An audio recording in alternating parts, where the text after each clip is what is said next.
Hi guys, welcome back to our YouTube channel. Bread తో ఇంకో recipe మీ ముందుకు తీసుకొచ్చాను. థంబ్నెయిల్ చూస్తేనే అర్థమైంది అనుకుంటా కదా నేను ఇప్పుడు ఏం చేస్తున్నానని.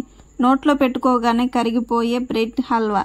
దీనికోసం ముందుగా 6 బ్రెడ్స్ ని తీసుకోవాలి.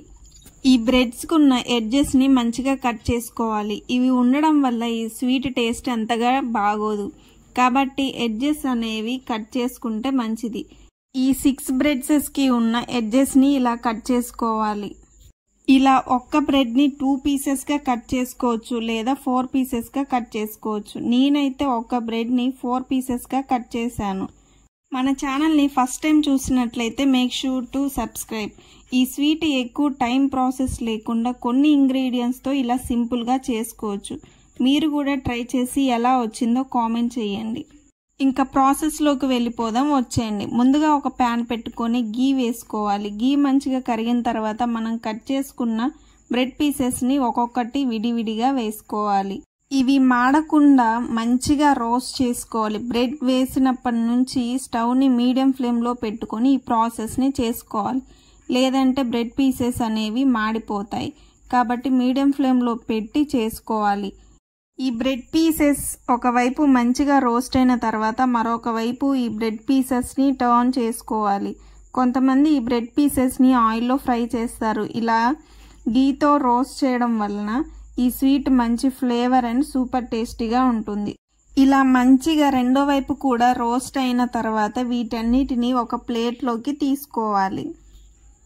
మెయిన్ ప్రాసెస్ లోకి వెళ్ళిపోదాం, వచ్చేయండి. ఇదే ప్యాన్ లో గీ వేసుకుని కట్ చేసుకొని పెట్టుకున్న డ్రై ఫ్రూట్స్ ని వేసుకోవాలి. డ్రై ఫ్రూట్స్ మొత్తాన్ని గీలో మంచిగా మాడకుండా రోస్ట్ చేసుకోవాలి. చెప్పా కదా, ఈ ప్రాసెస్ మొత్తాన్ని మీడియం ఫ్లేమ్ లోనే చెయ్యాలి. డ్రై ఫ్రూట్స్ మంచిగా కలుపుతూ రోస్ట్ చేసుకోవాలి. ఇవి మంచిగా రోస్ట్ అయిన తర్వాత ఇందులో 1 గ్లాస్ వాటర్ పోయాలి. నేను 6 బ్రెడ్స్ కి 1 గ్లాస్ వాటర్ పోస్తున్నా. మీరు చేసే క్వాంటిటీని బట్టి వాటర్ అనేది యాడ్ చేసుకోండి. ఇందులో 3 స్పూన్స్ షుగర్ని కూడా వేసుకోవాలి. మీరు కావాలంటే ఎక్కువ షుగర్ని కూడా వేసుకోవచ్చు. నాకైతే ఈ స్వీట్ సరిపోతుంది కాబట్టి నేను 3 స్పూన్స్ వేసుకున్నాను. మొత్తాన్ని ఒకసారి మంచిగా మిక్స్ చేసుకోవాలి. షుగర్ మొత్తం మంచిగా కరిగేంత వరకు మరిగించుకోవాలి. A few moments later. ఇది మరీ తీగ పాకంలా కాకుండా కొంచెం మరిగిన తర్వాత మనం రోస్ట్ చేసుకున్న బ్రెడ్ పీసెస్ ని ఒక్కొక్కటి విడివిడిగా వేసుకోవాలి. బ్రెడ్ పీసెస్ వేసిన కొద్దిసేపటికే షుగర్ సిరప్ ని బ్రెడ్ త్వరగా అబ్జర్వ్ చేసుకుంటుంది. చూడండి మీరే ఒక్కసారి. షుగర్ సిరప్ అనేది లేకుండా మొత్తం అబ్జర్వ్ చేసేసుకుంది బ్రెడ్ పీసెస్. బ్రెడ్ పీసెస్ మొత్తం వేసిన తర్వాత దీంట్లో 1 గ్లాస్ దాకా పాలుని యాడ్ చేసుకోవాలి.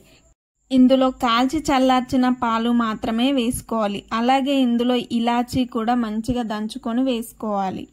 ఇలాచీ వేయడం వలన ఈ స్వీట్ అనేది మంచి ఫ్లేవర్ వస్తుంది. అలాగే ఇందులో నేను చిటికెడు ఫుడ్ కలర్ కూడా వేసాను. మీరు వద్దు అనుకుంటే వేయొద్దు, ఇది ఓన్లీ ఆప్షనల్ మాత్రమే. మొత్తాన్ని ఒకసారి మిక్స్ చేసుకోవాలి. ఈ పాలు మొత్తం బ్రెడ్ అబ్జర్వ్ చేసేంత వరకు మంచిగా మిక్స్ చేసుకోవాలి. బ్రెడ్ తో ఆల్రెడీ ఒక రెసిపీ చేశాను, చూడని వాళ్ళు ఎవరైనా ఉంటే మన ఛానల్లో చూడొచ్చు. ఆల్మోస్ట్ మన బ్రెడ్ హల్వా రెడీ అయిపోయింది. సింపుల్ గా ఒక 5 మినిట్స్ లోనే ఈ స్వీట్ ని రెడీ చేసుకోవచ్చు. ఎప్పుడైనా ఇంటికి చుట్టాలు వచ్చి త్వరగా వెళ్తాం అన్నప్పుడు ఈ స్వీట్ ని ఒక 5 మినిట్స్ లోనే చేసి పెట్టొచ్చు. వాళ్ళు కూడా దీన్ని ఇష్టంగా తింటారు, ఈ బ్రెడ్ హల్వాని. పిల్లలకు కూడా ఈ రెసిపీ అనేది బాగా నచ్చుతుంది. వేడి వేడి బ్రెడ్ హల్వా నా స్టైల్లో రెడీ అయిపోయింది. ఈ బ్రెడ్ హల్వా మొత్తాన్ని ఒక బౌల్లోకి తీసుకోవాలి. ఇంకా లేట్ ఎందుకు, మంచిగా తినడమే. నేనైతే వేడి వేడిదే తినేసాను. నిజంగా టేస్ట్ మాత్రం సూపర్ గా వచ్చింది. మీరు కూడా ఒక్కసారి ట్రై చేయండి. సేమ్ ఇలానే ఒక్కసారి ట్రై చేసి టేస్ట్ ఎలా ఉందో కామెంట్ చేయండి. బ్రెడ్ హల్వా మీద మంచిగా డ్రై ఫ్రూట్స్ వేసుకోవాలి.